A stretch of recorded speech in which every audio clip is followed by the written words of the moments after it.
Good evening, good evening. Welcome, ladies and gentlemen, to the preliminary budget hearing. It's April 28th, and I'm glad to see you guys here. To my left, we have the Board of Finance, one of the hardest working group in the town. And even the people who work even harder than us, the Board of Selectmen, to my right. We're going to start this evening with a presentation from our Director of Finance, Tony, followed by questions from the group, and we'll just keep it flowing. With that said, Tony. Thank you, and welcome to everyone this evening. I'm just going to go over some highlights of the 2027 preliminary budget. We begin with the budget process, which begins in September of 2025, where the departments put together their requests and the commissions, and those requests are due in early January. So the departments request what they feel they need to run their department for the 2027 fiscal year. Fiscal year starts July 1st of 2026 and goes through June 30th of 2027. After that time, the Board of Selectmen and Finance review and receive these budget requests. The departments make presentations, and the Selectmen make a recommendation to the Board of Finance by the end of February, by March 1st. And the Board of Finance then meets in March and makes recommendations to this preliminary budget hearing you have tonight. The Board of Finance will then meet after the preliminary budget hearing to make a final recommendation on the budget for the town meeting, which is the third Monday in May. The budget process is guided by 4 priorities, which is to control taxes, continue fiscal stewardship, maximize efficiency and effectiveness, and to provide and manage services. The current 2027 budgeted revenues are primarily driven by property taxes. As you can see in this chart, 92% of the revenues in the 2027 budget are from property taxes. Followed by department charges at 2.49%, which is essentially everything from building permits to recreation fees, senior center fees, mostly fees for services, transfer station, and then 2%, a little under 2% for state grant revenue. The changes from 26 to 27 are there are some significant changes which I would like to highlight. The first is there's a decrease of 56% in intergovernmental revenue. That is due to the loss of a significant portion of the motor vehicle reimbursement grant, which is paid to the town, which is essentially subsidizes the difference between our mill rate and the statewide mill rate of 32.46. And when we did revaluation, our mill rate dropped to 32.62, which is why next year we are receiving less, about $1.6 million less than we did the year before. The grant is always 1 year in arrears, so that's why it's the 26 budget and the 26 mill rate for difference between the motor vehicle and the town mill rate is impacted on the 27 revenues. Some increases are in department charges. We've had some increases in building permits and conveyance taxes, to name a few. So department charges have gone up by 4%. Property taxes, which I indicated earlier is the lion's share of the revenues that we collect, it goes up 4.93%. For expenditures, I like to always do this snapshot of town expenditures over the years. These are budgeted expenditures. So these are what the budget has for each of those in 2018, comparing 2018 and 2027. Over that time period, the town portion of the budget increased 18.06%, Woodbridge Board of Education 32.89%, and the town portion of the Amity District 38.94%. And inflation during that time period is about 32%. I will also note that the average of the entire town, right here, is 28.79%. So the average expenditures over that time period, if you compare those years, is slightly under inflation.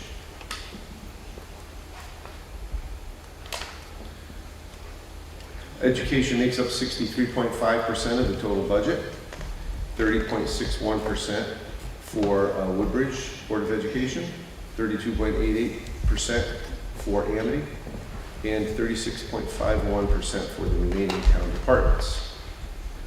The budget request for 2027 is $62,277,237.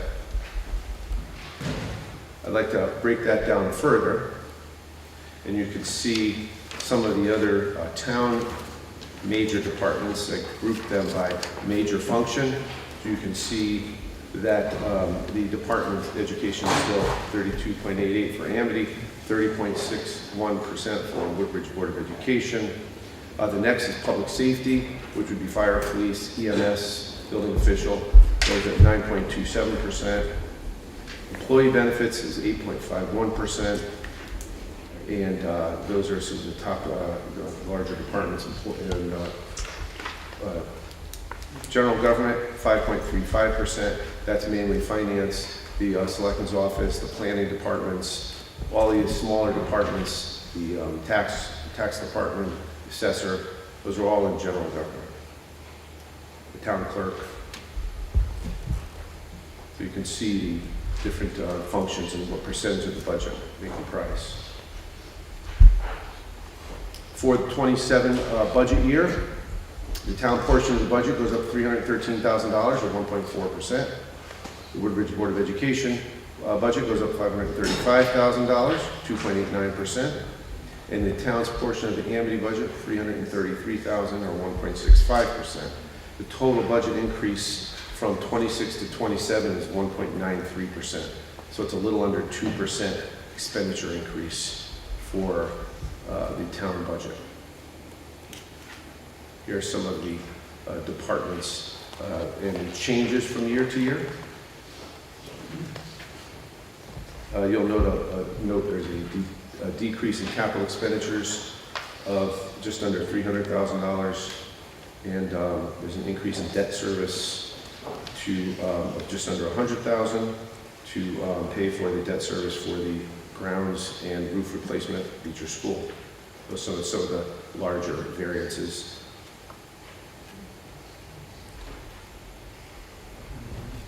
The mill rate is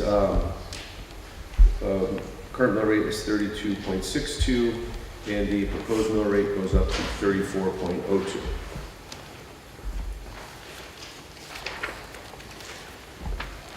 The other portion of the and the other thing I'd like to note is the motor vehicle mill rate stays at 32.46, which is per the state of Connecticut. So the proposed mill rate is for property, personal property and real estate. The next section of the presentation I'd like to just highlight is the long-term debt that the town has on its capital plan. And here's a listing of that debt, which totals about $80 million. I want to note that the school project is cost in this analysis is $118 million, which is with an estimated 50% state of Connecticut reimbursement.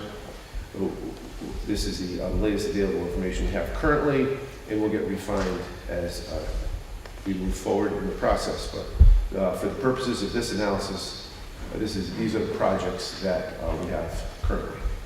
That includes police facility renovation at $8 million, center building improvements at $6 million, town HVAC improvements, which are improvements on the heating, ventilation, and air conditioning at the firehouse, at the town hall, and a number of facilities, the center building, that's $2.5 million. We have several roofs that have aged and are needing replacement, including the town hall, the center building. There's some work performed Country Club of Woodbridge, which is essentially the clubhouse, and addressing that facility. And finally, road improvements at $1 million. That totals $80 million. So in order to schedule all this debt, I wanted to list some assumptions that I made when I put together this analysis. And the $80 million is a considerable amount, would be borrowed over a 6-year period from 2027 to 2032. I mentioned, of course, the $118 million for the school project and a 50% estimated reimbursement. So I have listed here the issues. These are bond issues, the amounts, and the estimated or anticipated interest rate for each of those issues. And these, of course, are just estimates to get an idea of what the debt service would look like, but would be modified and move forward as you go forward with these projects. This does not include any current Amity debt service, any new debt service, excuse me, that Amity may be thinking or considering. This is just their existing debt service. So that's the other caveat I wanted to make. And also, all the borrowing listed does require a vote by the town, either a town meeting or a referendum. So these are just estimates to give you an idea of the impact on the budget for future budgets. So currently, our debt service is at $1.8 million. As I indicated earlier, it's about 3% of the budget. And with the Amity overlapping debt, which is essentially our portion of their debt, because the town guarantees their debt because they get their revenue from the town. So it's $2.4 million if you add the two together. Here.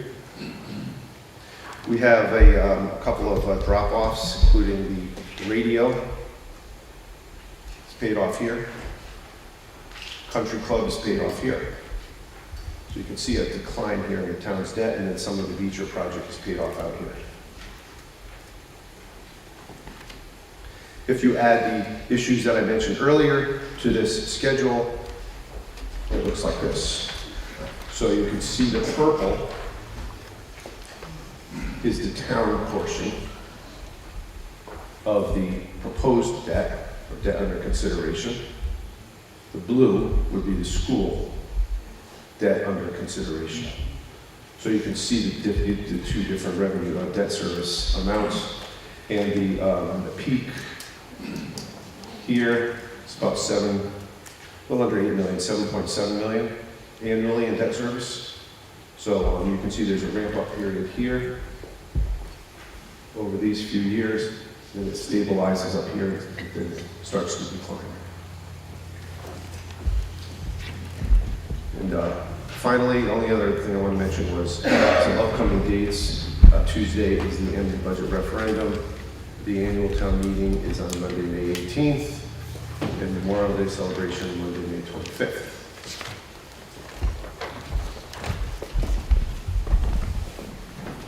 Thank you, Tony. And at this point, we'll open the floor up for any questions for Tony, followed by a one-by-one presentation, a readout of the budget. Any questions for Tony? Feel free to step up to the mic, name and address.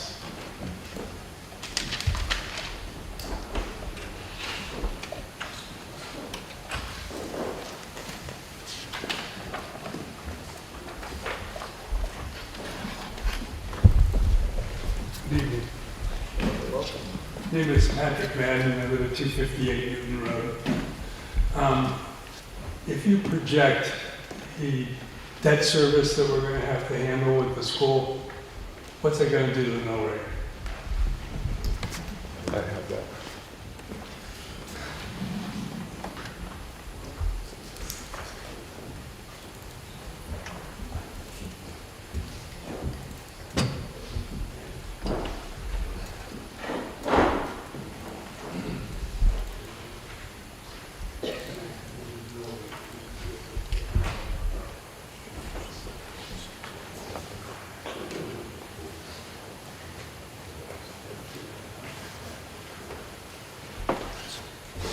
So the debt service currently is about 1 mil. It goes up about 3 mils to a little over 4 mils. So that adds about 3 mils to the budget.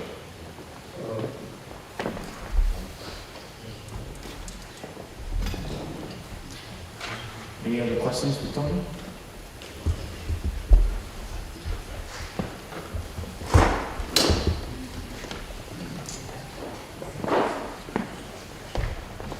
Bill Silverberg, 30 Eugenic Lane. Tony, you made an assumption that the state would reimburse at 50%. Historically, the state has not reimbursed us at that level. What gives you reason to believe that we'll get a 50% reimbursement from the state in the future? Let me take Sure. As it stands right now, there's a new component that hasn't been in the state. I'm sorry.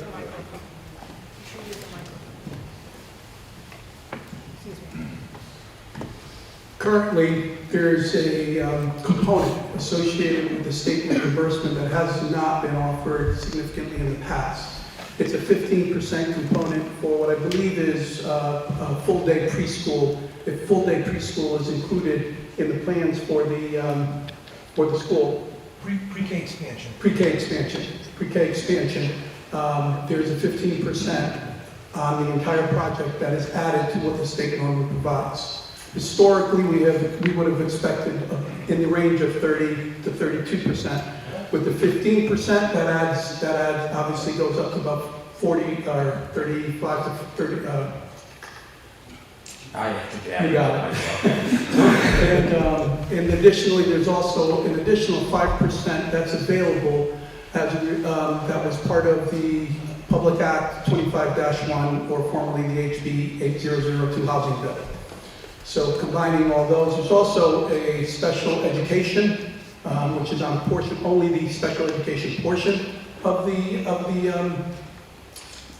cost. So combined, we're figuring about 50%. And as Tony mentioned, this is projected. This is very much in flux right now. What we did recently is complete the resolutions that were required and establish the building committee that was required by the state so that we can submit an application, so they will tell us very specifically what we would qualify for. And we'll have that answer. I think you're talking about a vote on the referendum in the fall sometime on this issue, if I understood correctly. That's what the state would normally like to see us do, correct? And we'll have an answer on the reimbursement from the state before that time. Most definitely. Thank you. You're welcome. Thank you. Any other questions for Tony? Just step to the mic. Anita Ingram, 877 Baldwin Road. I have a letter from Jeff Hughes, who wasn't able to be here tonight. He lives at 88 Woodfield Road. I cannot attend this evening's preliminary budget hearing, so request that my comments be read into the record. The preliminary budget shows that the actual repair and maintenance of buildings have in past years exceeded the approved budget. I'm concerned that this indicates poor planning and short-term thinking. Keeping up with routine maintenance should be a high priority and is less expensive in the long run. I'm also concerned that significant capital improvements have been ignored, leading to greater cost in the long run. For example, the 2024 Center Building Study authors strongly recommend prioritizing the building envelope. They listed new roofs, windows, masonry repointing, ADA ramp, and foundation drainage improvements totaling $5 million, so as to protect the building from further damage and improve the energy efficiency. While the roof may be covered in the capital plan, shouldn't these other aspects of protecting the envelope be on our town's priority list? As a facilities manager at Yale, I know how important it is to maintain existing buildings. Pushing maintenance off into the future, as we have done over the past decade in Woodbridge, inevitably leads to more expensive repair and replacement down the road. Respectfully submitted, Jeff Hughes. And then I have a couple questions of my own. So the first one is around the finance director position. I understand that we're entering into a 3-year agreement, basically to share Tony. with another town. So can you clarify how this arrangement will work in practice? How will costs be structured over the 3 years, and what happens when the agreement ends?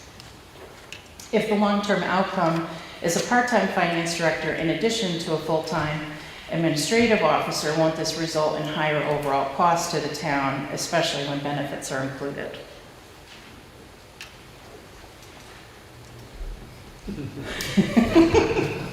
I'll at least respond to Jeff and tell him thank you for his questions. As Tony mentioned, in terms of when we looked at the bonding or the projected costs associated with our debt service, it included roofing, which he mentioned, as well as an additional $6 million for the center building. So that would indeed address some of those items that Jeff indicated. So we are projecting, we are looking, we are planning for those types of things. So I think that addresses what his main question Yeah, it is. was windows, the masonry repointing, and the ADA ramp. So there's a different line item for roofs, there's a different line item for mechanicals, and there's a different line item for the other work that needs to be done. Okay. Okay. In answer to your question as far as the finance director is concerned, Tony has had 2 roles for the last 15 years? 15, yeah. About 15 years, he's had 2 roles. He's had the administrative officer role and the finance director role.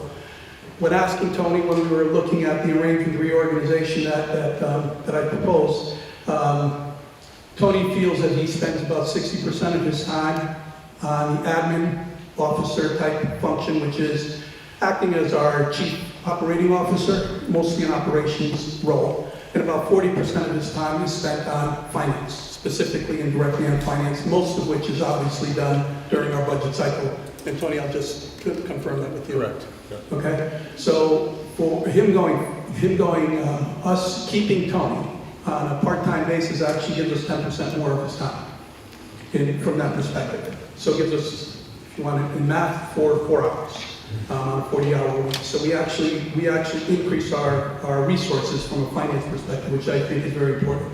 Even more importantly, I think it provides Tony an opportunity to focus on something that he has been very, very good at and can really lend extreme benefit and value to the town by focusing specifically on the finance so that we can do better long-term planning. I can tell you that if it wasn't Tony Genovese, we wouldn't be looking at having a part-time finance role. We would need to split positions. Tony is he's retirement eligible. So if Tony were to leave, we would have to have 2 individuals, a finance director and a separate administrative officer. Combined, those costs would exceed what we're looking to do for the next 3 years. And that's what we would be left with. At the end of 3 years, if, for example, the town felt we didn't want to do this, if Marlboro felt they didn't want to do this, if Tony felt he didn't want to do this, we would be in a position that we otherwise would be in right now. But in the meantime, we would have saved a significant amount of money over those 3 years. So it really lends itself well to, I mean, it's worked out very well in terms of being able to find a partner like Marlboro to do what we're doing. Additionally, from a admin officer standpoint, as Tony mentioned, he spends about 60% of his time doing that. Getting a person who's dedicated and focused on that gives us 40% more time from an operations standpoint. So as to be able to not only financially plan for what we need to do from a long-term perspective, but also execute on those plans so that we can get things done in an orderly and an efficient and effective manner. So that's actually another 16 hours a week that we get in terms of operations. So between the 2 of those, that helps us extremely extensively in terms of not only planning, but also in terms of execution. So from a financial standpoint, if you look at it over the 4-year period, as you said, we saved some money. And it saves us, particularly if you consider what we would need to do if Tony simply retired and decided to work somewhere else. Okay. As far as the personnel count goes, does the staffing reflect what you had proposed for the reorganization and the communications that we've received? I don't think I understand. So the personnel count that's in the budget, Yes, does that include the reorg that you're planning to do? yes, it does. Okay. Yes, it does. Say that again? You're talking about the, What are you referring to in terms of what you're looking at? What are we comparing it to? The staffing that's in the Are you talking budget. about does that- the budget dollars? Yeah, Yeah, so the budget dollars are, there's not, Mike. the budget for the reorg compared to the budget for current staffing are similar. So there's not a big difference in budget. So we just have to maybe move accounts around based on the new structure. But so the it sounds like budget- it is included. Yeah, the budget's included. Okay. The budget is included. Amy just pointed out the page that shows the number of people, the 80. It should, you know, in 2017, we had 88 employees shown in that chart, and currently it's No, 85. 85, thank you. And we would be looking at an additional one. Okay. Page 60 for your reference. And one more around the budget voting process. The current town meeting format that we have doesn't seem to be really an effective way to get more of the town's input. At last year's meeting, because we had that extended presentation on 804 Fountain Street, it delayed the vote until late in the evening. And so many residents left prior to the vote, and I was one of them because it was like 10 o'clock before it was done. So I'm suggesting, which I think other people probably have before, that the town meeting budget vote creates barriers for families that have evening routines with kids and can't be here, and also potentially limits participation from seniors because it's such a limited time frame. It's that one day within, you know, an hour or two. And so it would, in my opinion, it would be better if we moved to a referendum-style vote, which would allow residents to vote over the course of the day rather than late at night in the 1 hour time frame. And the last thing, I just wanted to say that I'm very happy to see that now we have a part-time economic development director in the budget because strengthening our commercial tax base is really imperative, and this is a positive step in the right direction. Thank you. One thing I just want to clarify, if I might, is when our last annual meeting, Yeah. the item that was on the agenda was the solar on the landfill. Oh, It I'm was sorry, not you're right, 804, you're right, so- I'm sorry. Okay. But it was a long, yeah. It was so long in the It was a very long meeting. All So, right, thank you. thank you. Thank you. I guess we'll look into a better time in terms of the vote, I guess. I'm sorry? According to her suggestion, she recommends some sort of delay in the vote. Is that? No, she suggested a referendum. A referendum. I bet, okay. Hi, Bob Bill, 68 Cornell Road. First of all, thank you for all the work that you're all doing. I know this is a real struggle, and you know, so I got a few post-its on my book here, so I'll have a few comments during the night, and they're really meant in a constructive and helpful way, maybe to think about things maybe you have or haven't thought about, and in some cases, me just not understanding, okay? So I was looking at the part of the income, and this isn't a criticism, I'm just looking as now, and I see you're here, which is great, with recreation, part of that program moving into the cultural center, which will be a much nicer facility than where the exercising is happening and that type of thing. And really, it'll be hopefully a higher quality format. Maybe there's an opportunity in the future for us to step up some of our fees a little bit because we're delivering a higher quality program. Okay, so that's just, you know, one area, and I know from serving recreation, we always try to do the best we could to keep things at a very reasonable thing, but maybe there's an opportunity, especially with as we look at the entire budget, and especially with the capital improvements that are coming, we're going to need to look for places to find money, you know, all over the place.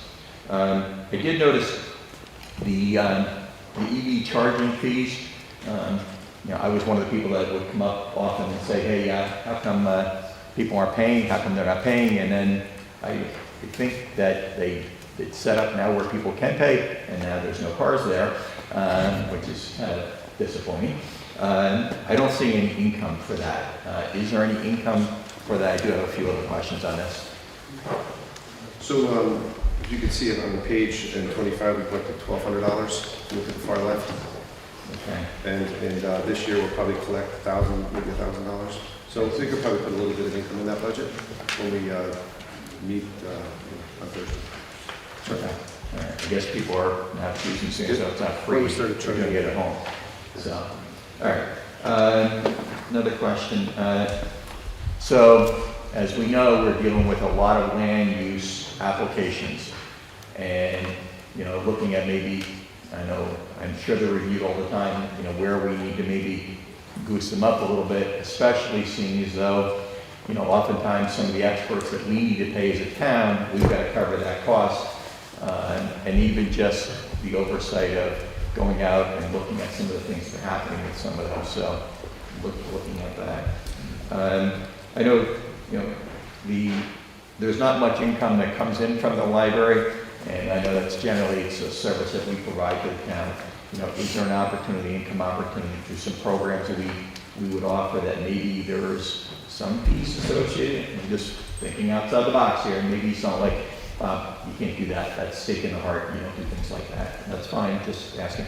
And the other thing is that, where does the income for the animal control, where the monies we get from the other towns, where is that shown?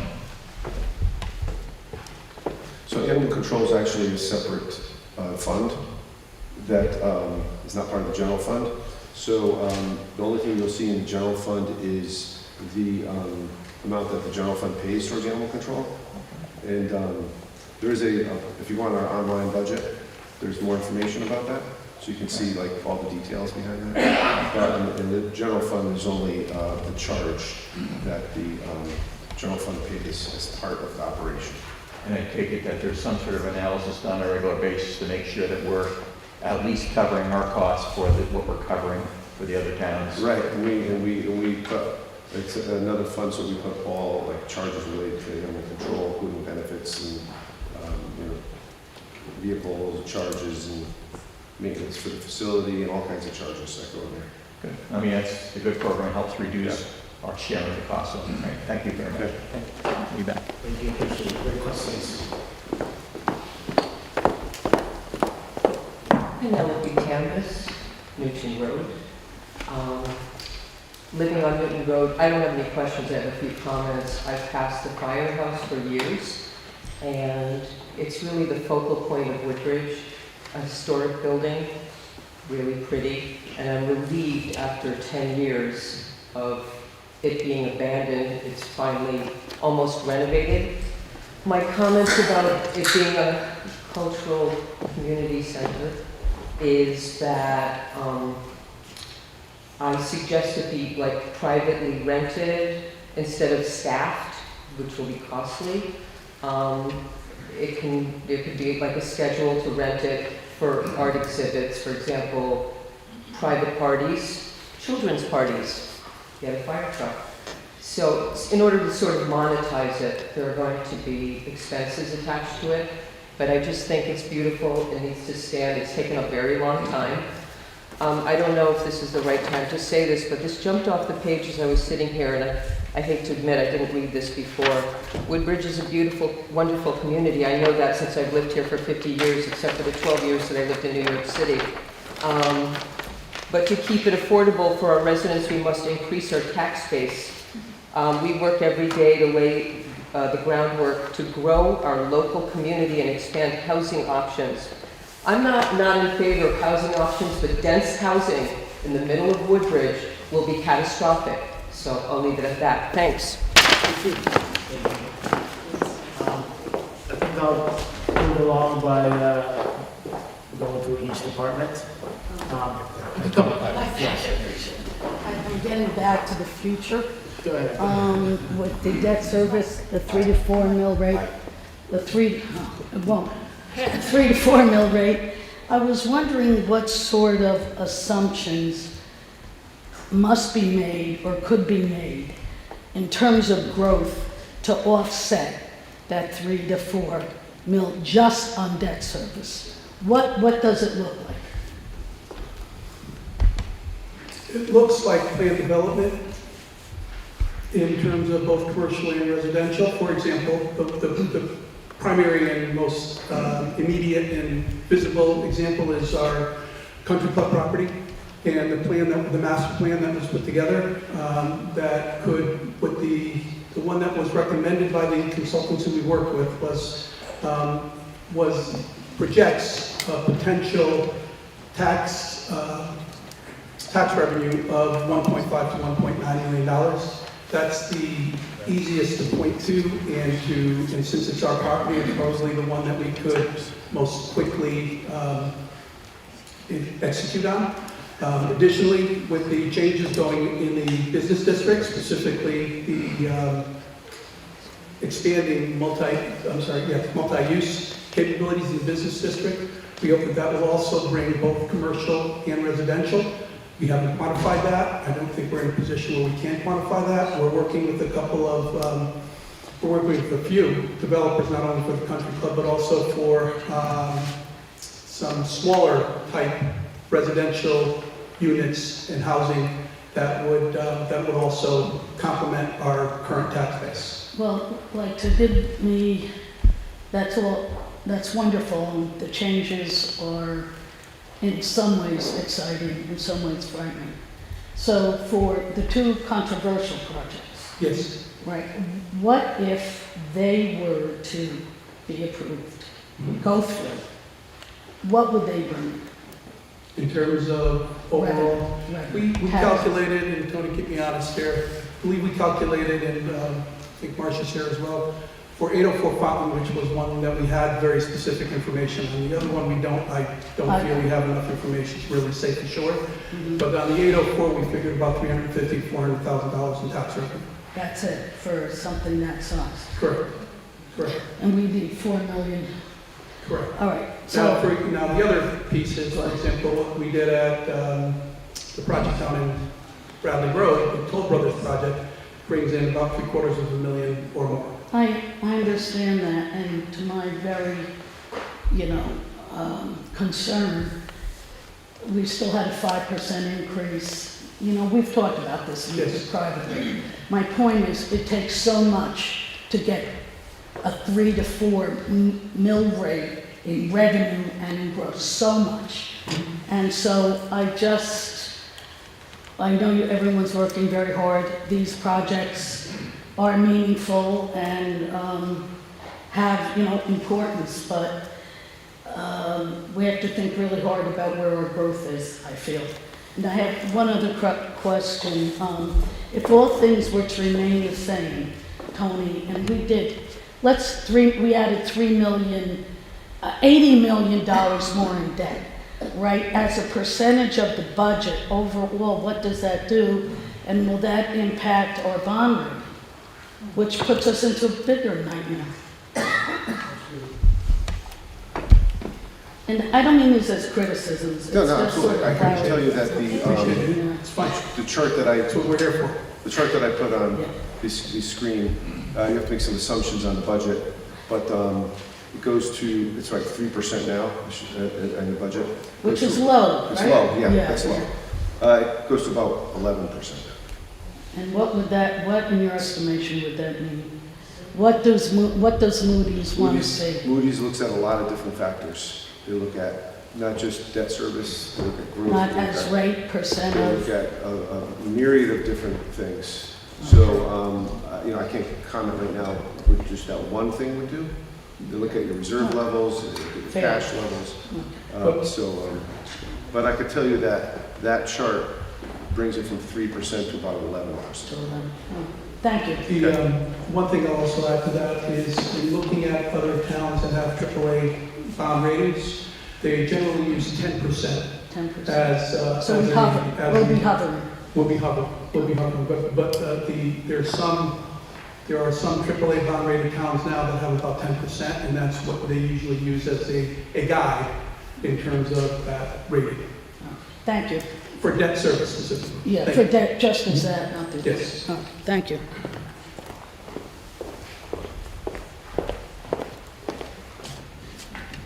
Kathy Witt, Rimmon Road. I just want to respond to a couple things I've heard here tonight, talking about expected revenues from certain new initiatives. And I want to make sure everyone remembers that a budget has two sides. And yes, there may be revenues from things, but there are also expenses. So, for example, when you cited the estimated revenue from the 804 Fountain Street building at $350,000-ish per year, that number is dwarfed by the expected expenses of the new residents that would move into the town, some of whom would be school children, who cost us about $25,000 per child per year. So you very quickly see with a project like 804 Fountain Street, it becomes a massive drain on the town's finances. It is not a financial benefit to the town. I'd also like to suggest that when we're talking about new initiatives, that we look these gift horses in the mouth. So this is actually a specific question for Tony. I see in the budget, the Community and Cultural Center has about $30,000 in expected expenses per year, not including staff, but there is a staff person. And what is the salary of that staff person expected to be? There's not a staff person dedicated to the Community and Cultural Center. There is a communications and programs coordinator who will have, whose responsibilities will include coordinating events, much to the idea of what one of the previous speakers brought up. For that particular facility. So there is not, we plan to move the recreation office over there, so there's no additional staff member who's dedicated for this particular building. But a staff person, a portion of a staff person's job will be to coordinate the programs at this new facility, so presumably you could assign a number to that as to how much that's going to cost. You could also assign revenue. If that person is effectively able to generate revenues, it could also be a plus. Right. Sure. Maybe. But we need to make sure that we're looking at the downstream effects of these things. So, the Community and Cultural Center was constructed with a grant. But when that financial picture was presented, we didn't talk about, okay, and it's going to cost us X tens of thousands of dollars per year to run the building, maintain the building, and staff the building. So those are all things that we need to factor in when we make these decisions.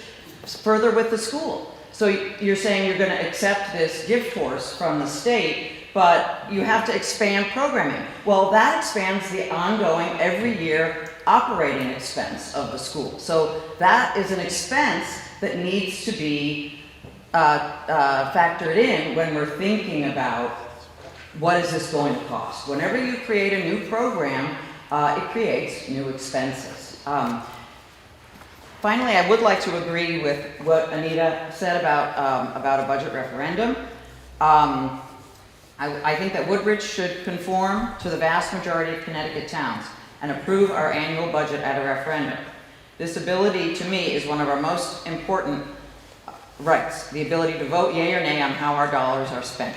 Most Connecticut residents enjoy this fundamental right, but not we Woodbridge residents. Our current system, wherein the budget is approved by a show of hands at the annual town meeting, seems expressly designed to thwart the direct democracy that is the bedrock foundation of the New England town meeting form of government. In Woodbridge, any effort to vote against the budget requires a quorum of 250 voters at the annual town meeting on a midweek evening in May and does not allow a no vote on the budget as a whole. Rather, in a process so deliberately cumbersome that it has never actually occurred, each line item must be voted on individually with an alternative amount proposed. I know that the Charter Revision Commission will be taking up this matter, but we actually don't have to wait for a charter change to have a budget vote. You folks can do it yourselves. if you actually care about the rights of the people you were elected to serve. Speaking for myself, I could not support this budget unless I knew that it was approved by the people of the town. And I know, I believe I've heard that Selectman Morella and Urbano do support voting on this budget and would like the people of the town to have a say. I'd like to just, a couple of points before you leave. You mentioned that the cost would dwarf being taxed. I'm just curious as to what resources that assessment is based on. Well, first of all, we know the cost of adding school children. That's about $25,000 per child per year. We had school kids most years, many years, and we don't necessarily change the budget by $25,000 per student. When you take the entire budget. Right, but that's an average. That's an average. Correct. But in addition, I know that when Tony has calculated the cost of adding residents to the town in the past, I remember he did this for one of the country club proposals. At the time, it was $1,900 per resident per year. That was more than a decade ago. So just applying inflation, you get to $2,700. That's just to run the town. To all, you know, and Tony, I believe you can. Yes, that was a while ago. Yeah, it was in 2016 and it was $1,900. So I took that number and I just increased it by the rate of inflation. And that gets you to $2,700. It costs $2,700 per person per year when you add residents, just to run the town, to pave the roads, to pay the town administration, and this is separate from schools. So there are significant costs to adding even adult residents to the town. When you grow the town, you grow the expenses. You don't just grow the revenue. I know you want to get onto the budget, but part one of what I want to say. Matthew Giglietti, Brightwood Drive. I've lived in Woodbridge for 52 years, and of those 52, 36 I served as chairman of the Board of Finance under 7 first selectmen. So needless to say, I've been involved with every bond issue in this town for 36 years. I think I've made it clear in letters you've seen, I'm totally opposed to this idea of knocking down Beach Road School. I think this is insane, is the word I use. But what I want to talk about tonight is something I guess I can say I'm ashamed of. And that is 10 or 11 years ago, in meetings with Guy Stella, the beloved superintendent of schools, the Board of Education, Board of Finance, we went to the town people, including me, and told them that if they approved the largest bond issue in the history of our town, $13 million, that Beecher Road School would be all set for 20 years, till 2035. And it so impressed our taxpayers, it passed on the first vote, which is rare. I believe it's still in effect, you have to get 2/3 on the first vote, and it passed on the first vote, which is very rare. You know, the firehouse didn't, a whole lot of projects did. So the people of the town took our word, and their taxes were increased to cover these next 20 years. And now, because we have a new Board of Selectmen, about four members of the Board of Selectmen, and a new Board of Education, we're going to knock it down. We are going to knock down Beecher Road School, and the $13 million we spent on mechanicals, roofs, glass systems, everything they wanted, new boilers, everything they wanted at that point to get that school up to speed, we're going to knock it down, and we, taxpayers, are going to continue to pay the bill for the next 10 years. The bond issue is not going away.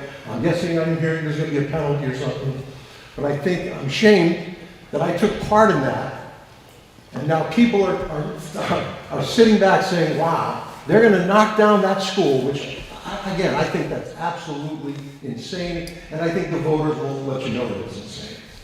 They're going to knock that school down and all the $13 million we spent on it, and that to me is just total waste.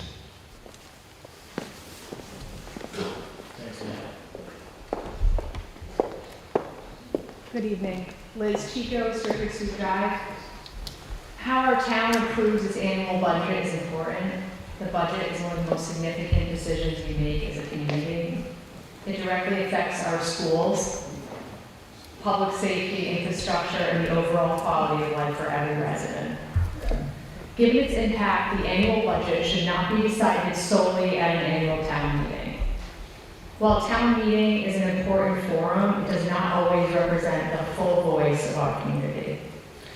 Attendance may be limited due to work schedules, family obligations, or other barriers, meaning many residents do not have the opportunity to participate in such a critical decision.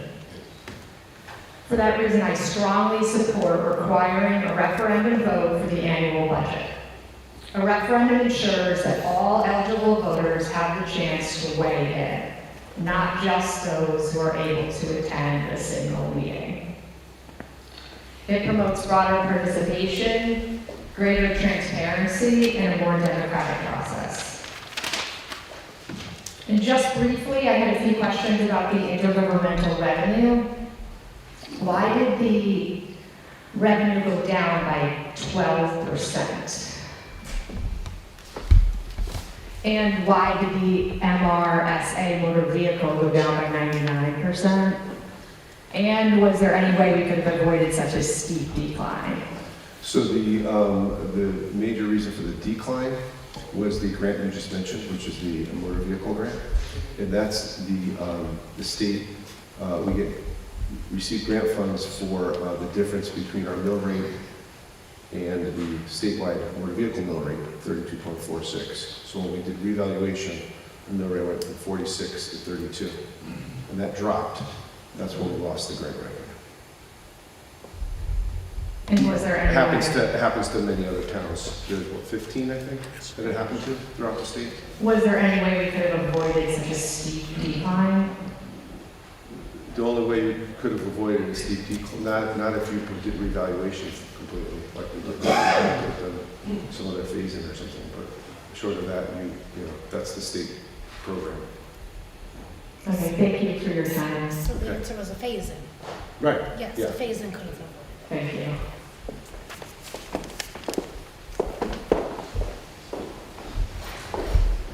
One more, and then we'll go through Washington. Appreciate you giving me the opportunity. Robert Zapscale, 6 Westford Road.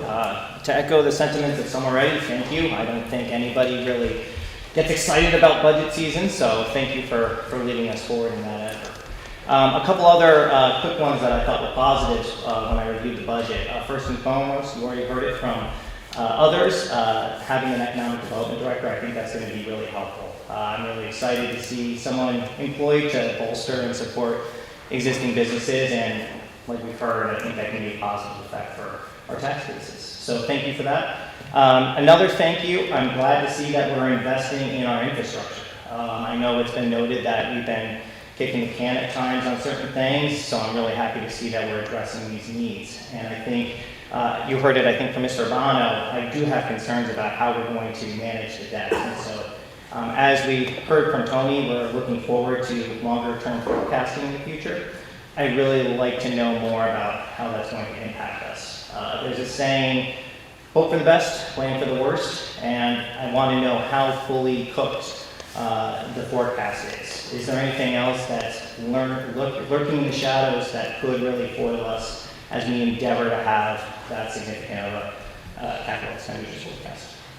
So with that, thank you very much. Have a good evening. Mr. Chair, I don't know that there was a specific question to answer there. I'm sorry, Beth.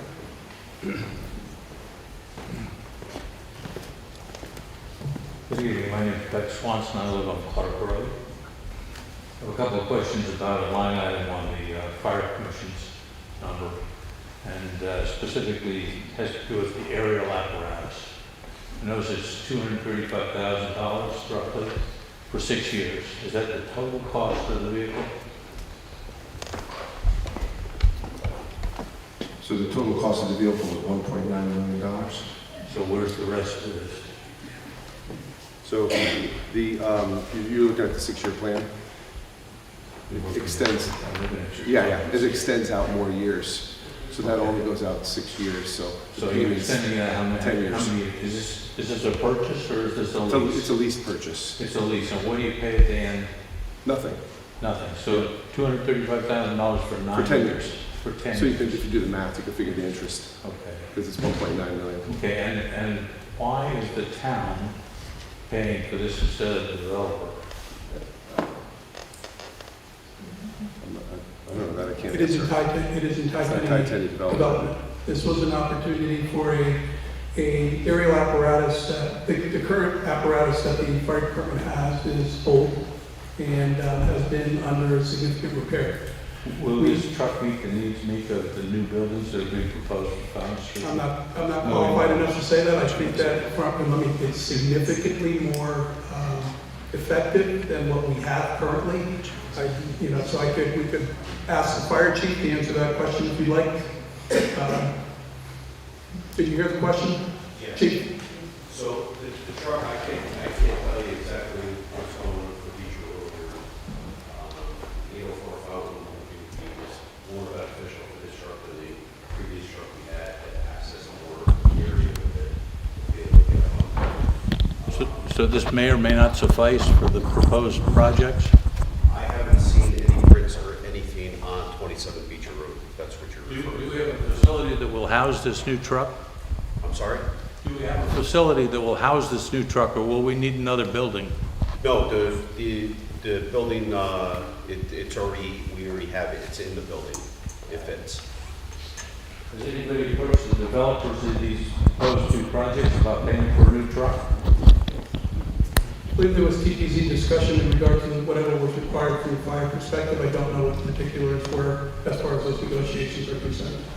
The developer wrote the legislation by which he was able to achieve what was approved for Fountain Street. Did he include anything for the new truck? Did not. Again, the truck was something that came up as an opportunity, if you will, for that type of apparatus on a used basis from another municipality. And it was acted on as a result of that being available. And back to Mr. Rowland, please. Do we have anybody who knows how to operate this truck? Yes, we got the train on it 2 weeks ago. But we don't know anything about a new truck. I'm sorry. Is this a brand new truck? This is it's a used truck, but it's brand new. It was never put into service.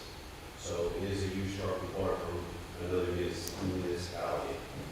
It is a used truck, classified as a used truck, even though it has never gone into service. So this Based on dollars today, Sean, am I correct? this is not even half of what this truck $2.6 million. A new truck like that would cost in the area about $2.6 million. Do you have any idea what the total of this new truck is going to be? No, this, 235 times 10. Yeah, it's a 10-year lease. and that takes care of everything.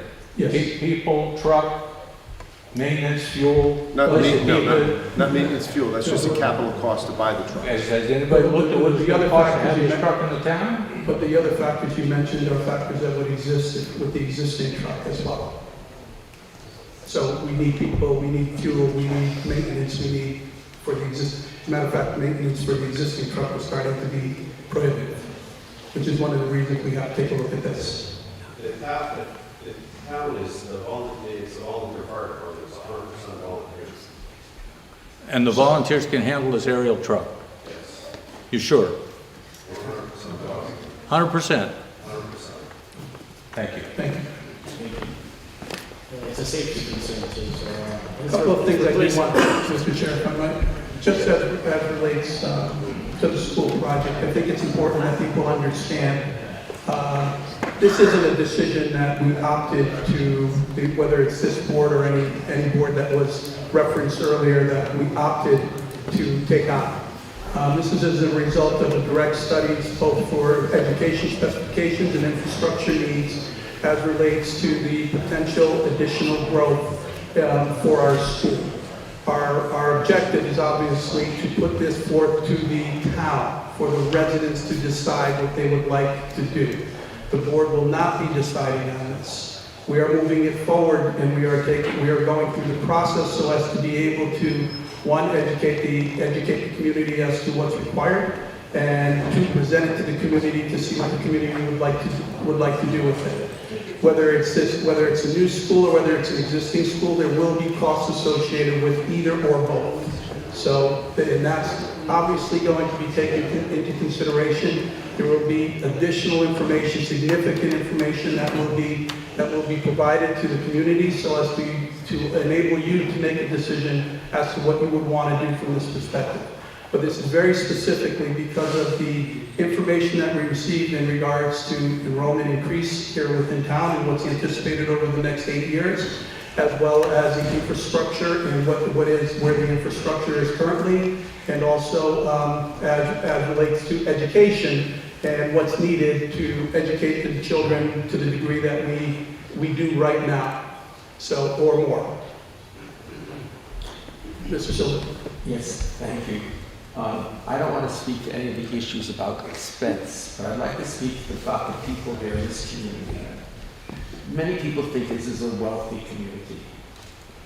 About 20 or 25 years ago, I had the opportunity to work with Michael Luther to write the original program to help stabilize the taxes of the elderly.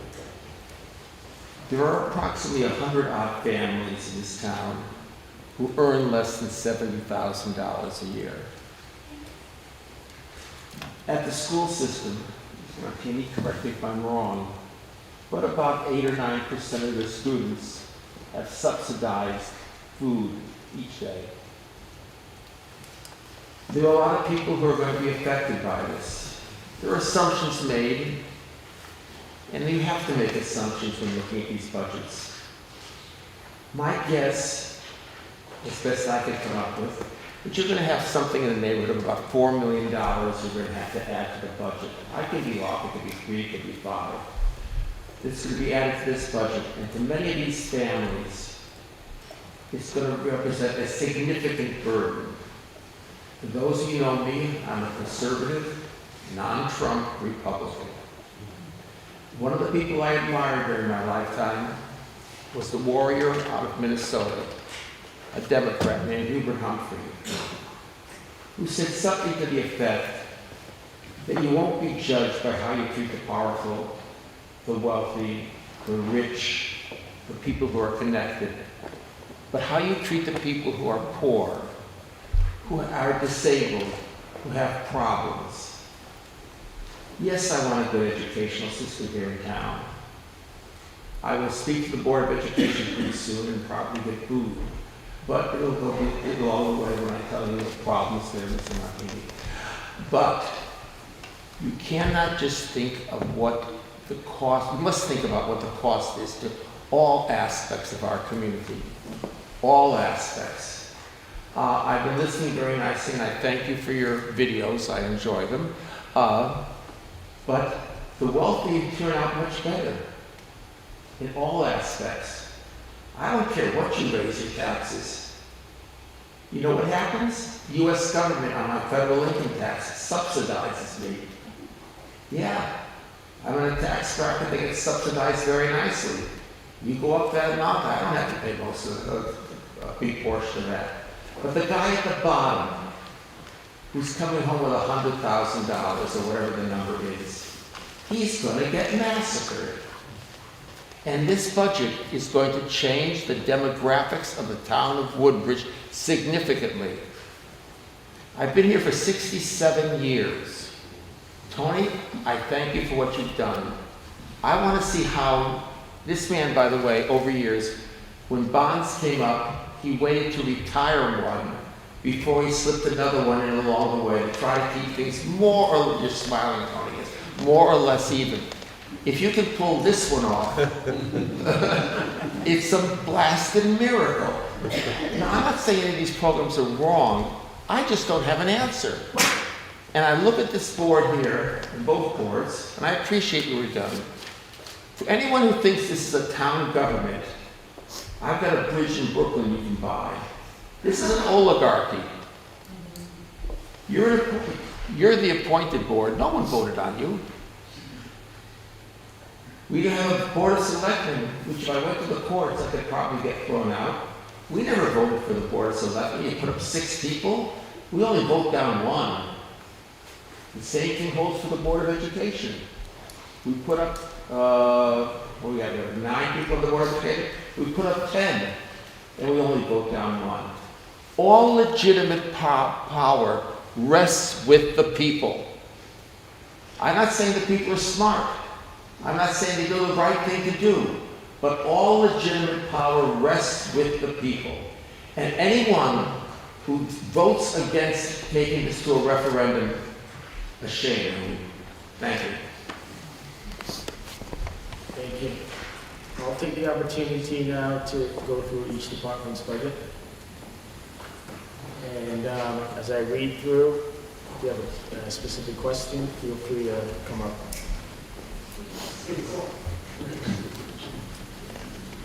Did you say we're gonna go line by line? Yeah, if you don't mind. We're gonna go through the deal? Yeah. Because it just seemed to me that things were a little bit freeform. I kind of still had a question for Tony's presentation. When I saw that graph on our debt, it kind of scared me because it went from a nice little line to a giant Mount Everest kind of thing. How much more debt is that than we've ever had?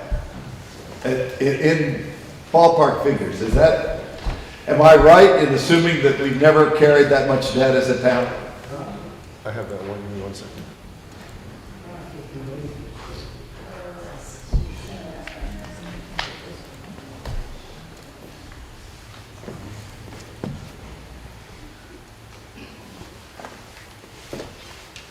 We've definitely haven't carried that much debt. I mean, right now our debt, total debt, you mean, it's about 12 million, 13 million. Right. We've been 20, 22 million. Back when I first started, we were probably maybe close to 25 million, but not 80 million. So $80 million, assuming that we get the 50%. But that was also 10, 15 years ago when the budget was less. Right. So it's somewhat, a little bit relevant. Relevant, okay. But we're also making some assumptions there that we're going to get these grants. So we don't really know. It's just a projection. It's just a projection, correct. I was wondering about that because I applaud you for trying to keep our taxes down to a low amount after last year's disastrous meeting that I was on your board and sat in on when we had the finance and board joint meeting, and we were told that we couldn't do anything about the assessment. So we had a meeting to do nothing except get told that we weren't going to do anything. And many other towns did phase in the taxes. We just decided that since our assessment had changed the dynamics, that we were going to switch our tax base and take the wealthiest homes and give them a break on taxes this year and shift our tax base down to those who were middle class and below. So I'm assuming that this year we're trying to make up for that by keeping it down at a low level. I know that when we went up 5% last year, a lot of people like me, our taxes went up 35%. So when I saw Tony's slide about a 10-year, 32% raise in the school board and something similar in inflation over that 10 years, that hit a lot of us taxpayers on our real estate taxes in 1 year. So we got 10 years worth of extra in 1 year. And I'm not alone in that. Mika told me at the time that, well, maybe those people have been paying too much. People who have big houses, the wealthy people.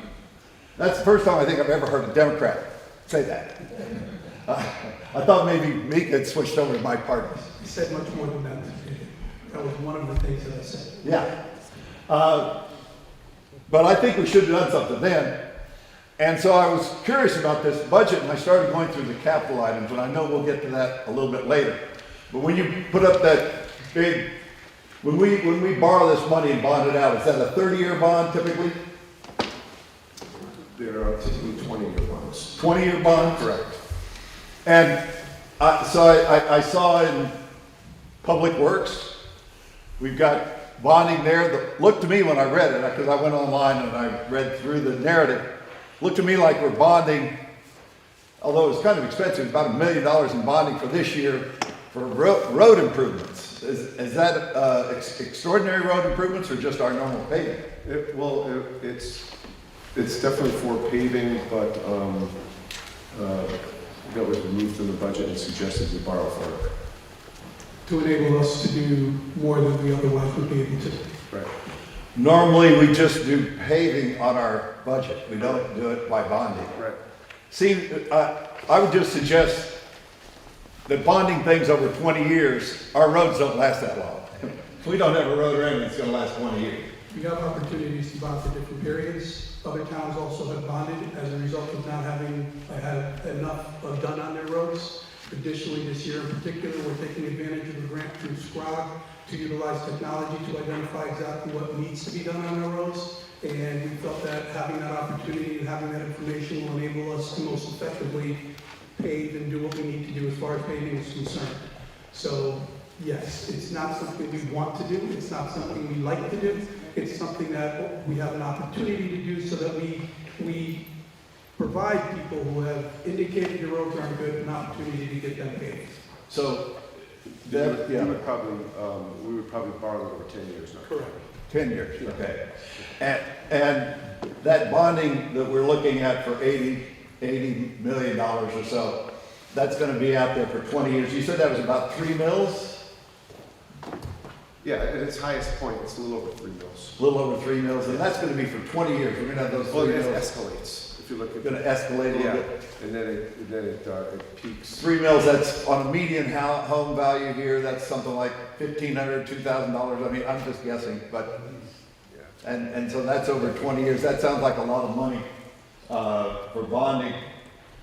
I just think that maybe shrinking down to a low percentage on our budget is doing some of the same things we've been doing that have given us some of the problems we have, you know, kind of kicking the can down the road. We've got a lot of deferred maintenance. It's been mentioned before about our capital improvements that it seems like we've done kind of a poor job in design and or possibly construction. The capital plan says that we've got water problems in the library. I think it's been mentioned, I've been following the board of selectmen meetings. It's been mentioned at least once that the windows in the library are open on the upper floors because it's too hot in the middle of winter. You know, we've got some infrastructure issues. I know you're addressing some of those, but we just haven't done a good job of it. And I think that's kind of an issue. When I heard us talk about the bonding for the schools, Maria was very good on the facts and dated back to 2000 or 2020 when we knew we were going to do some things. But this group hasn't really prepared the town for that. It's kind of like a lot of people in town haven't heard anything. We should have been taught, if we knew 20 years ago that, as Matt said, we weren't going to get 20 years that was guaranteed to us out of the $13 million. We just put a $3 million roof on the school. And now we're hearing that we're going to tear it down and do a new one. I think we should have heard about that more than just this year. That to me would have been planning. And then recently, our renovated center has got humidity problems. Are we following up with these people, and is that being remediated by the people who did the work for us? Where we have that opportunity to do so, yes, we do. Where we don't, we have to take it upon ourselves to get it done. Yeah. And we did that same thing when we put a roof on the building that we just put $2 million into to make the cultural center. It seems like we've also been chasing grants to try to keep from having to pay things. Well, the state taxpayers pay for those grants. So when we pay tax dollars, we're just getting them back. And I think that's kind of a crazy plan anyway, because then everybody's fighting for these grants, which just keep driving the state taxes up. And we're not really seeing our share on that. So $2 million from that project. We added $330,000 in of our ARPA money to it, but we claimed, we're under budget, we're at $2 million. We paid an extra $300,000 of our own. We put $50,000 into the into the shed that we built for the firemen, and because it was poorly constructed. So, I'm very concerned that our design and construction follow-up efforts haven't been as good as they should have been, and I think you're addressing that, correct? We are trying to address that. I appreciate you bringing it to our attention, but I can tell you that we have been addressing them because we realize that that's the case. What I can tell you about what we're doing with the budget is we're being forthright, transparent, and we're looking ahead. And we're providing information, be it good or bad, and we're making sure that the people do know. As far as the school is concerned, this project has been going on for the better part of a year and a half, if not longer, in terms of what we were doing. So yes, there has been public community involvement and community engagement.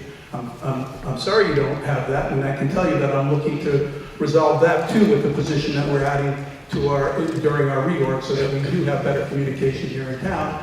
But I can tell you that there will be extensive communication in regards to this project so as to enable our community to understand what we're doing. So Thank you. I appreciate the work. I know how hard it is. I've been on that side of the table, and there's no easy answer to any of it. I just say that beware of those grants. This $2 million grant is going to cost us a lot of money. It's already taken away probably over maybe around $300,000 or $400,000 what we would have had for something else. And it's going to have people. I like the fact that Massaro Farms did a 501c3 and went with a private. It's a private company that does it. It's not the town that's paying for Massaro Farms. That's There are opportunities we're looking at for volunteering, and I do believe there's some other folks. I thought when that came up at the board for the whole idea of the community center to get that to be run by a nonprofit instead of us continuing to buy things and put money into it. I don't know what came about whether there was furniture that we spent money on, but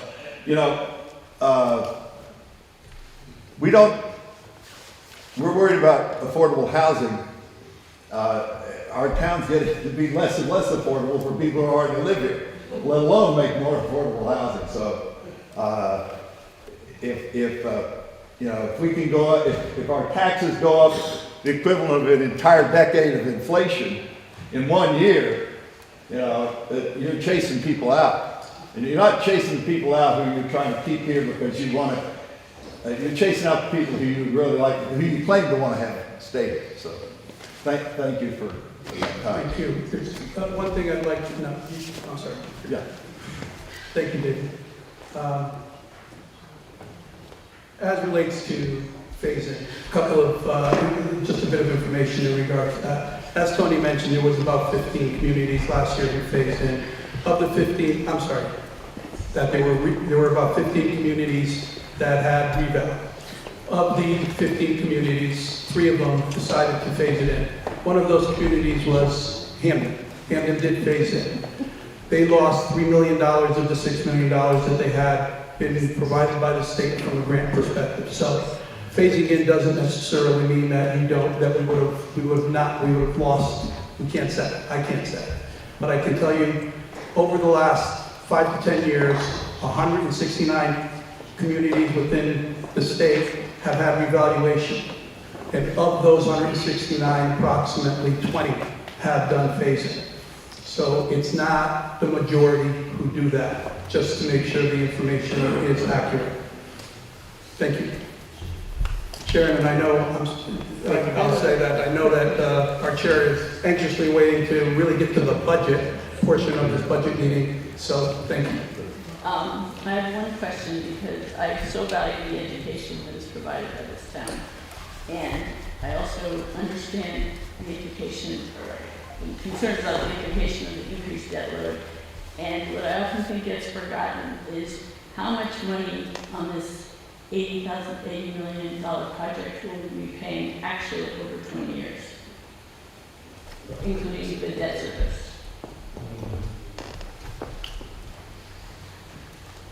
Thank you. Thank you for your answer, Sharon.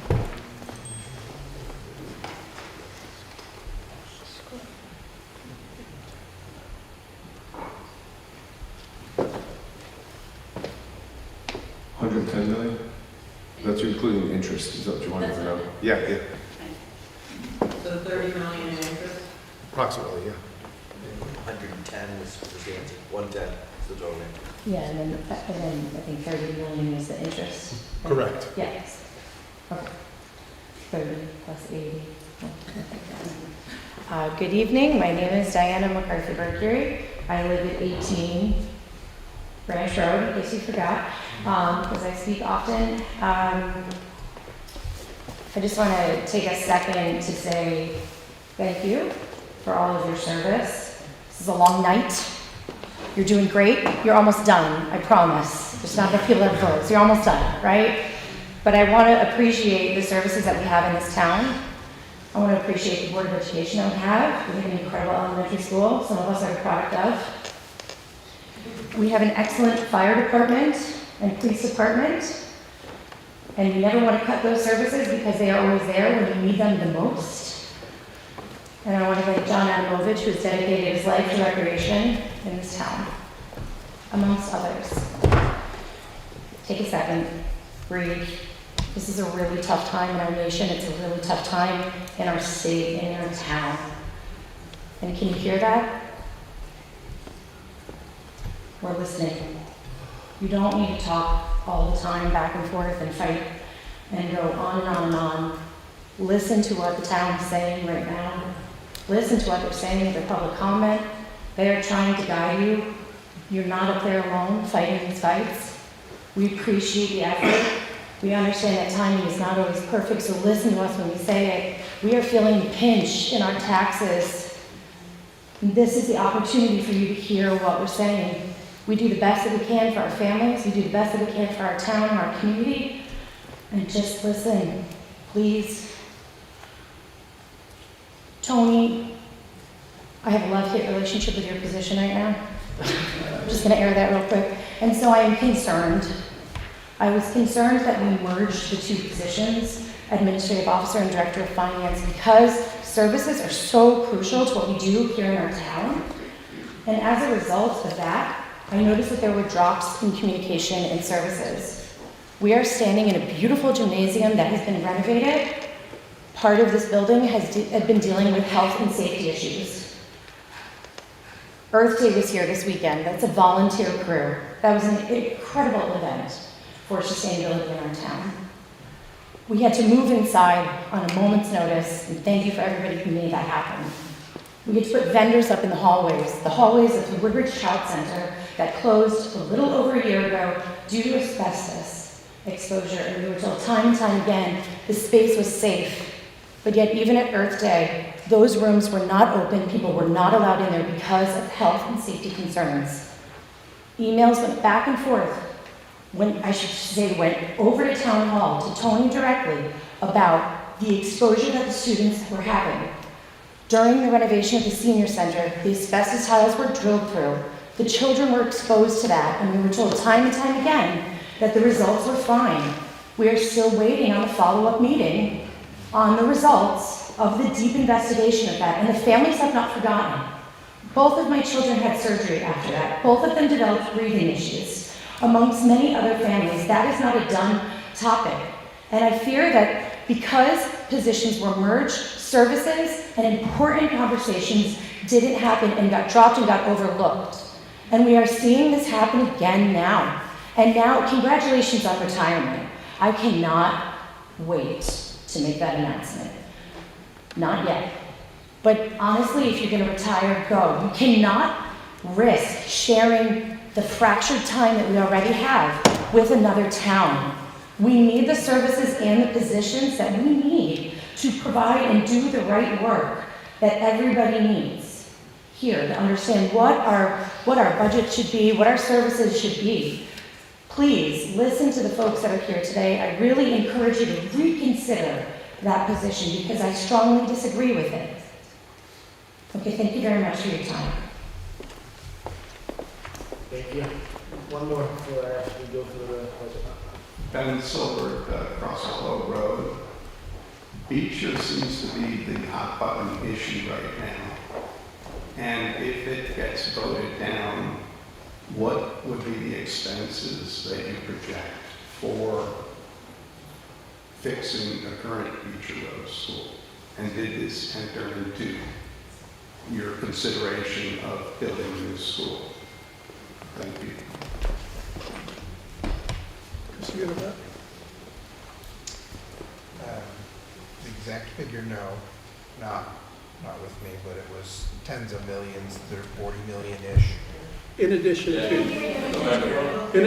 to looking at various options in terms of moving people, renovating, things of that nature, the engagement also included an analysis as to, okay, if we don't do anything and we continue with the school, what it would cost. And as was just mentioned, it's tens of millions of dollars.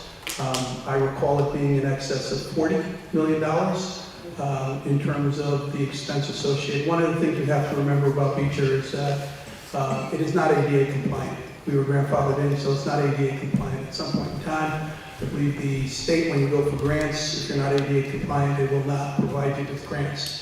So I don't have that particular figure. I know it's one that will absolutely be provided for the public, but I don't have it right now. But I do recall, as our superintendent recalls, that it's in the tens of millions of dollars, and that's beyond what the normal maintenance would be in terms of the existing school. The school was built in the 1960s, if I'm not mistaken. So, in 20 years, this is over a 20-year period. I'm sorry, the look that was given was a 20-year look at it. And in 20 years, it'll be 20 years older. And at another point where likely a decision will have to be made. In doing a renovation, one of the reasons of considering it is to compare it to what it would cost based on, it's not a no cost, it's not a do nothing $0 amount and a do something $80 million amount. That's not what it is.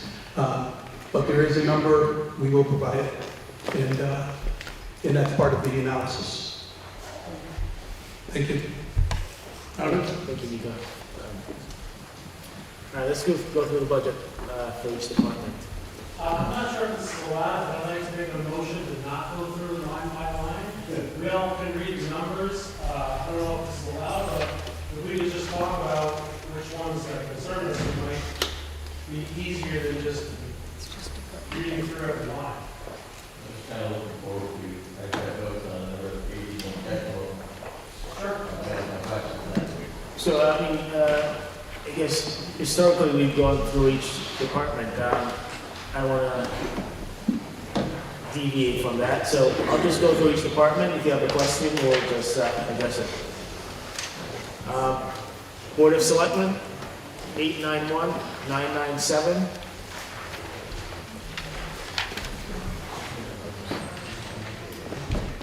Two questions. Wait, point of order for a second? In my time, we used to always put the entire budget up in case so people could see it line by line for each category. Are we no longer doing that? I don't know that we have it. It's what's in the budget book. Can you at least give the page numbers? So when did we stop doing that? 5 years ago. What? Many years ago. Yeah. Seems a shame because there's quite a lot of variation within them. It's interesting information.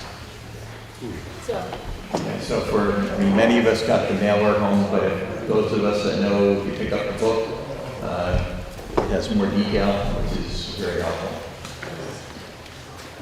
So, while you're trying to figure that out, my two questions on the Board of Selectmen is just, if you can just provide some color on why general professional services and legal fees are projected to go up 27.9% and 37.79%. The professional services is specific to adding the economic development individual. And thank you for serving on economic development. I thank you for that. And the legal fees are based on what we are currently going through in terms of legal costs. And understanding that should the trend continue as it is, the number will be higher than it's been in the past. Okay, so that's more like a run rate situation for you there. Correct. I'm sorry, run rate you said? That's where you're at right now. That's the current run rate. That's what it looks like. So, right? Correct. Thank you. Tony's trying to get the budget up on the...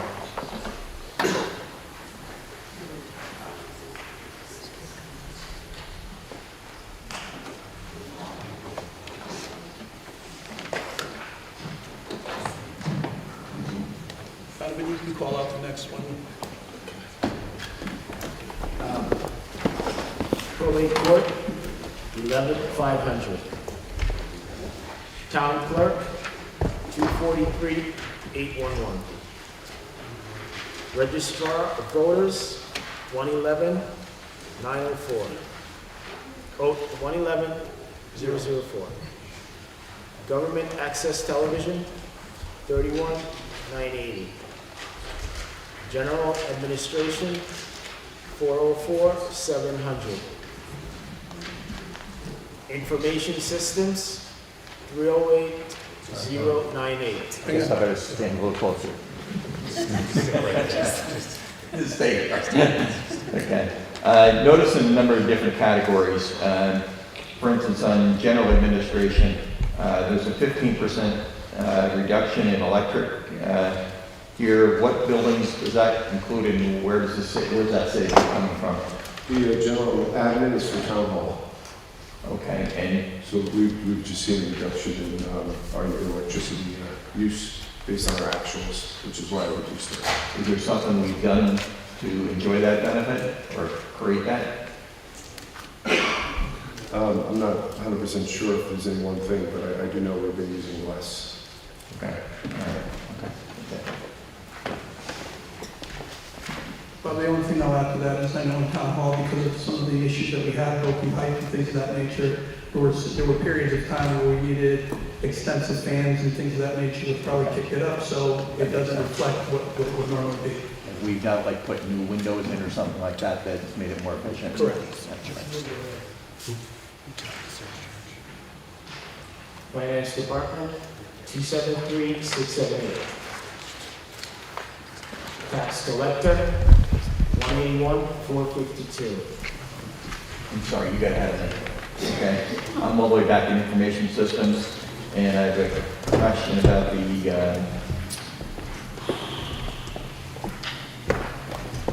the software maintenance going up 15%, and telephone going down significantly. It seems like a number of departments, telephone went down. So I can tell you about the software, and that's mainly due, a lot of our software packages have increased their annual fees, mainly due to cybersecurity and other security concerns. A lot of our software, there's no new software in there, it's just existing software that's charged, we're getting charged more. Who actually manages all the IT at Town Hall? You do? I do. That's you Yep. do? Yep, okay. Assessor, 202,443. Board of Assessment Appeals, 2,575.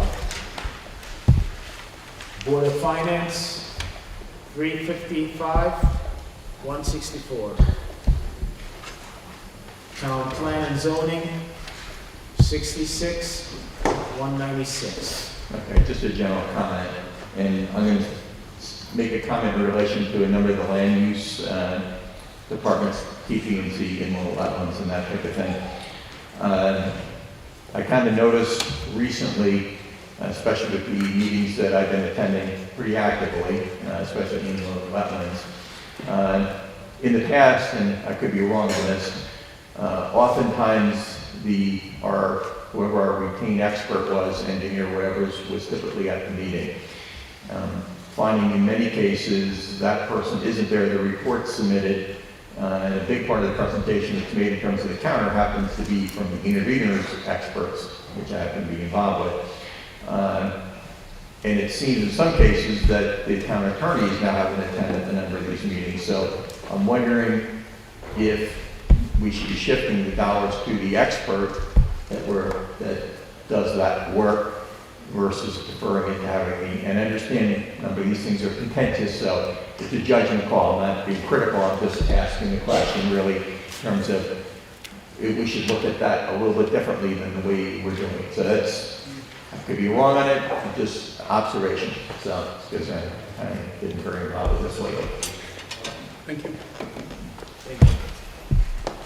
Zoning Board of Appeals, 2460.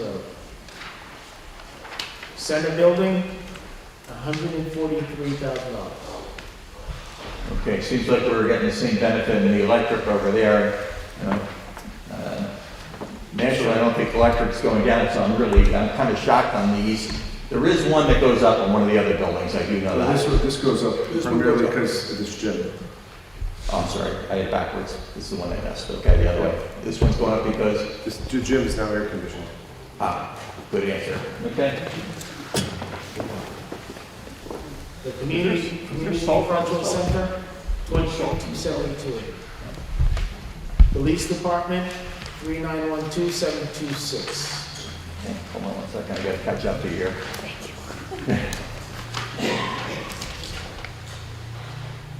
Okay, I notice police officer salaries are going up 18.8%. And here's my one joke of the night, okay? So, maybe this is in anticipation of the ramrodding that Coopop is doing, trying to put lights in the ball fields in my neighborhood, okay? That was agreed 30 years ago not to do that, and there was a motion, okay? And I know most people are in agreement that if the motion didn't move forward to ordinance, you couldn't use the field. Well, they're using the field, so I guess it's implied that that motion sticks. But anyway, so last night, I actually left my house as the game was ending, and the Coopop meeting ended, and I headed off to Oxford in the hope I would see lights on the field on a Monday night, which I didn't expect to see. And as I came down Acorn Hill, okay, and get to the police comment in a second, I followed behind 6 cars that were leaving the field, okay, and yes, we were all speeding, okay, because we were all going 40, because I was trying to keep up to see how fast I actually go in 25-mile-an-hour speed. Hope I don't get a ticket tomorrow for that one. Okay. And then when I got to the bottom of the hill, all 6 cars in front of me made the right-hand turn on red, and there's a sign there that says, no turn on red. So you can trust me, if that ends up happening, okay, and it's interesting when I did go out to Oxford last night, it was, I don't think I'd want to be some of those neighbors in that area. It was amazing the amount of light that they were dealing. Although there were some restrictions, they only put lights on one of the fields because they didn't want to put on the one closest to the neighbors, which I thought that was at least some consideration that they gave those people. And they actually had to turn the lights up, I think somewhere a little after 8 or 8:30 or something like that. So anyway, so my comment on the police was I see that it was going at 18.8. Unless that's the new officer you're going to put on Acorn Hill, that's my joke, okay? What's generating the increase in that salary there? So 2026 in the current year was the first year we settled the contract. So we didn't have increases in the police budget since 23. So the contract had been settled in a few years. So it's really a few years worth of increases that are now have been settled with the police union. So that's the main reason.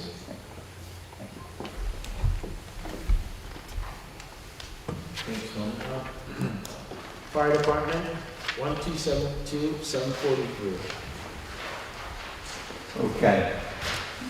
So Sean, we had this discussion a few years ago, okay? And so I know you're prepared for this question, okay? And first of all, I want to thank you and your entire department for the work that you guys do, especially some of the dangerous situations, especially the house that you had to deal with in our neighborhood. And it's just incredible what you guys deal with. So I very much appreciate what you do. So how many tires did we replace this past year on the trucks, and how many tires are we going to replace next year? That's my first question. So from a tire standpoint, the fire trucks, all the emergency vehicles, the tires are replaced every 7 years. So it depends on when the date comes Yep. up on the tire.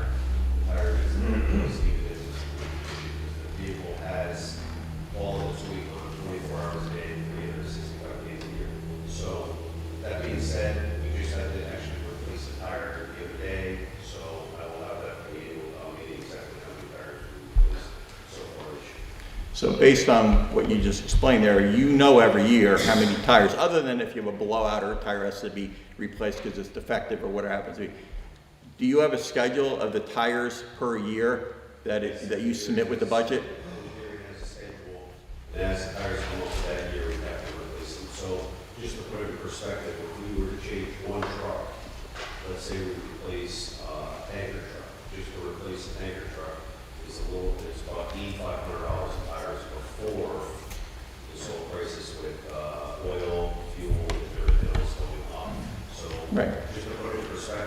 $8,500 does roughly one truck. Okay, all right.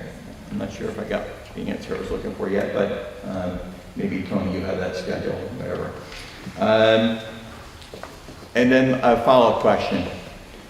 When I watch a number of the meetings, oftentimes there's transfers from contingency or whatever to help cover shortages.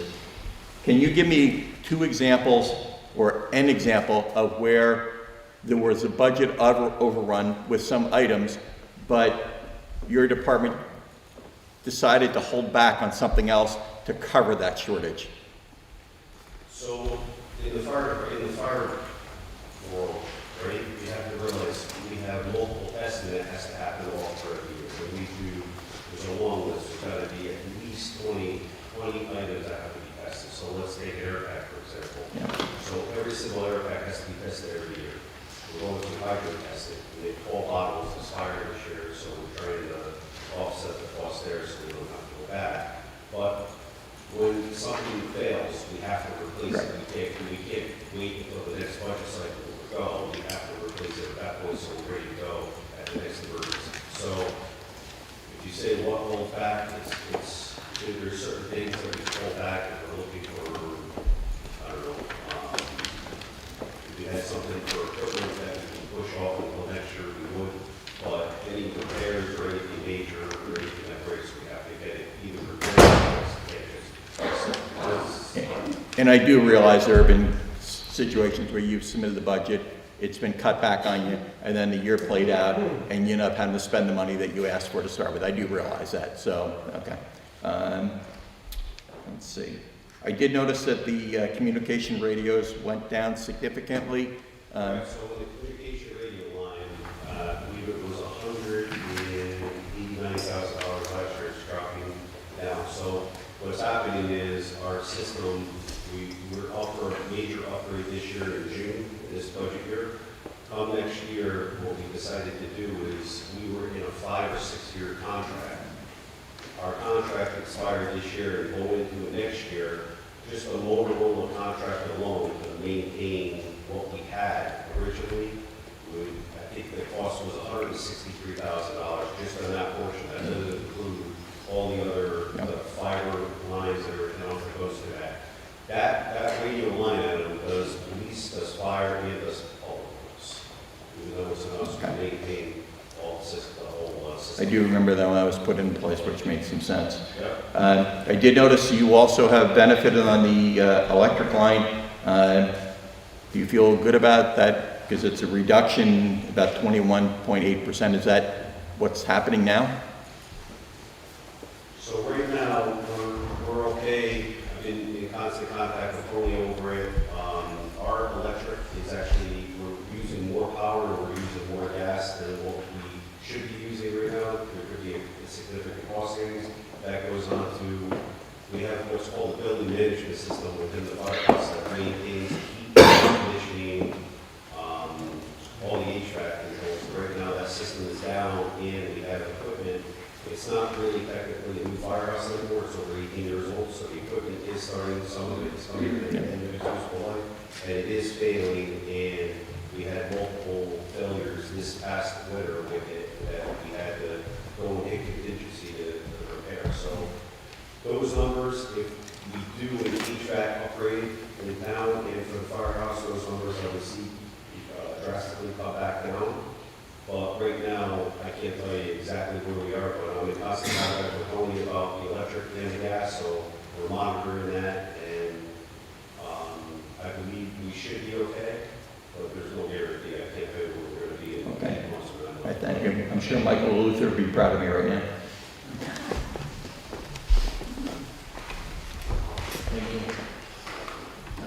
Medical services, 340581.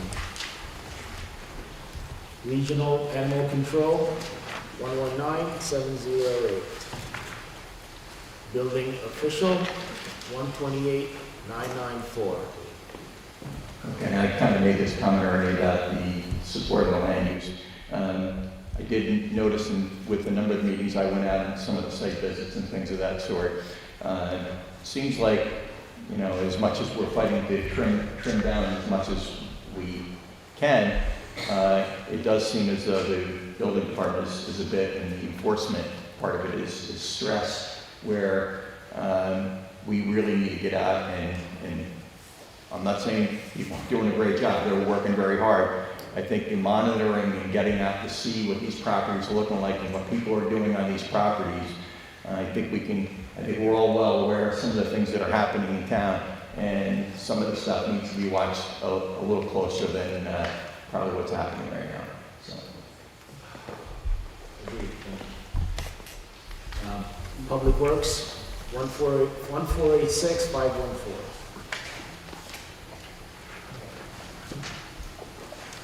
There's a reduction here in contract services, 33,000, 14.4%.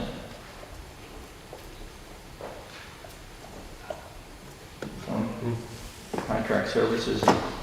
Contract services are all services that the town contracts out as indicated in the line to outside services. That includes tree work, it includes road sweep, catch basin cleaning, line painting, and that's just the number we worked on with Warren before he left. So is this part of the road maintenance being in there that we're talking about bonding? No. Okay. So we basically, we're anticipating spending less. We're trying to trim back on that next year. Correct. I do notice that a lot of the tree work is happening already. Okay. Frankfurt Station, 696, 544. Reduction of 15% in general professional services? Or increase, I'm sorry.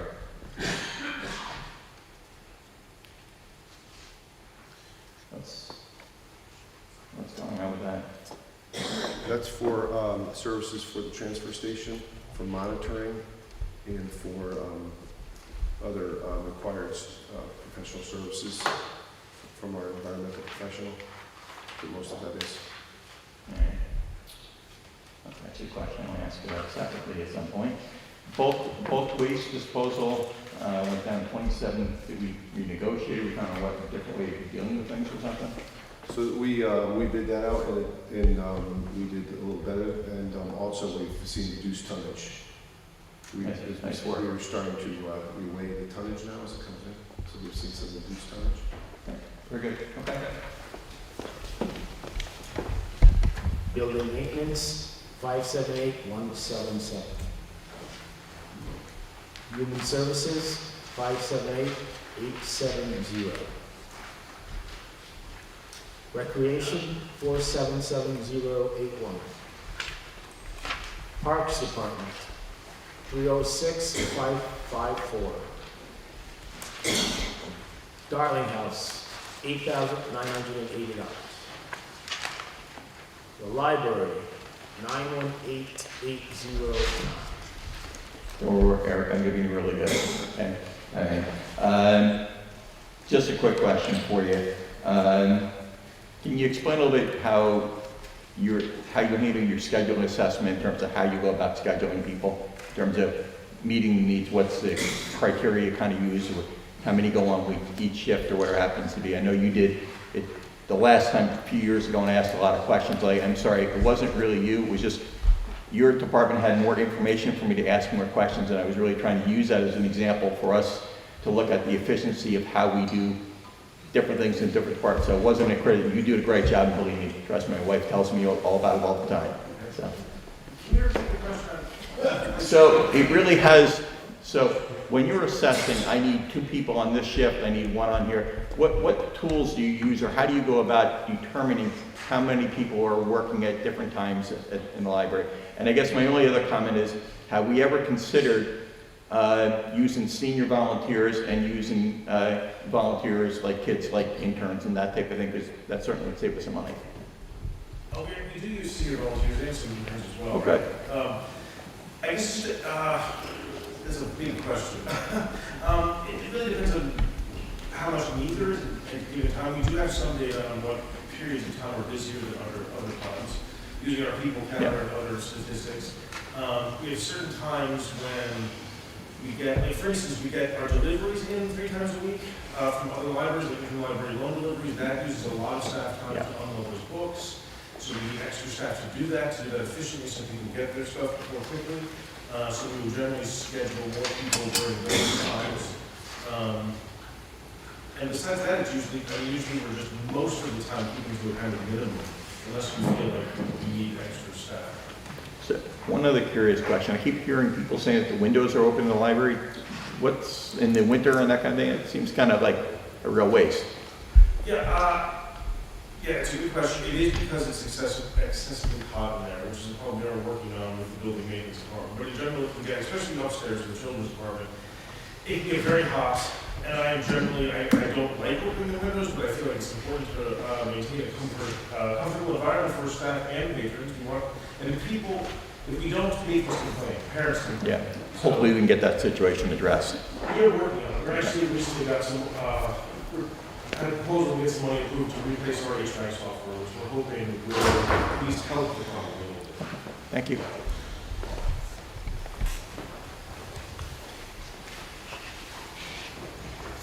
Conservation Commission, 11,300. Economic Development Commission, 4,350. Inland Wetlands Commission, 5,300. Employee Benefits, 5,300,355. Debt Service, 1,882,831. Woodbridge Board of Ed, 19,060,938.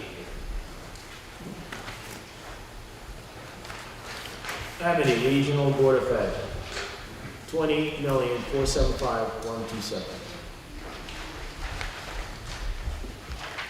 Capital Budget, 1,407,425.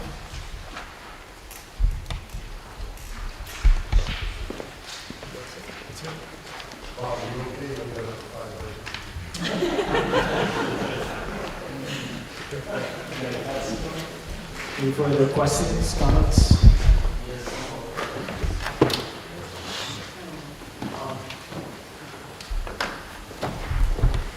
I don't know exactly where it appears in the budget, but you're moving $800,000 out of the fund balance, our savings account, for various reasons.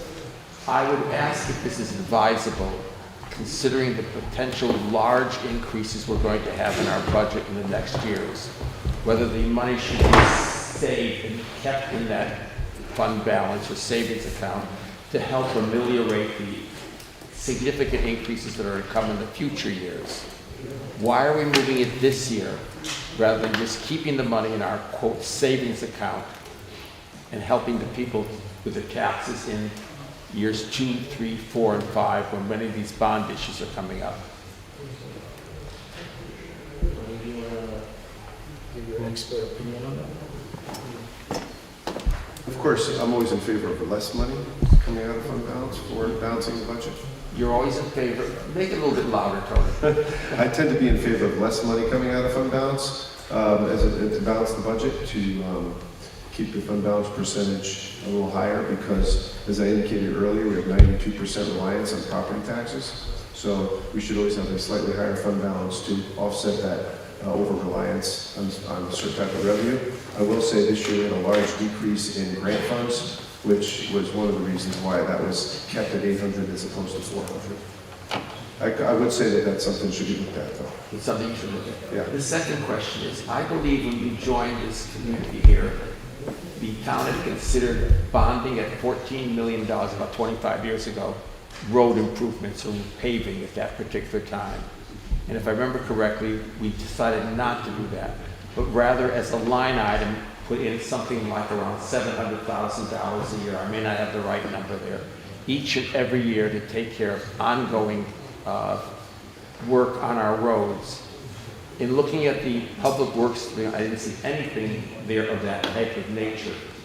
And are we now again going back to kicking things down the road where the cost will be greater later on? No, generally, we tried in the past to continue to do exactly what you described, and putting $700,000 to $800,000 in the budget on an annual basis for paving. This particular year, due to the nature of what's happened, as Tony said, with regards to our revenue and the decrease in our revenue, in particular, it was one of the reasons we want, in addition to what I said about the opportunity for the grant and things of that nature, we still have $325,000, Tony, in there for the Correct. We have 352,000. 352,000 in there, and we're hopeful to augment that with if we do go to bond and it is approved, with what we're doing there. If that's not the case, in the next years, we will continue to try to do exactly what we've done in the past. Thank you. You're welcome.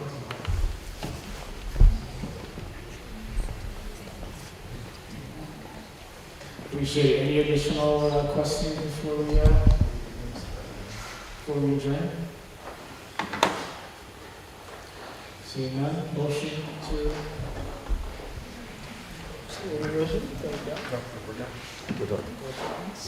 Donovan, I can't hear you. Can you repeat? Any further comments or questions?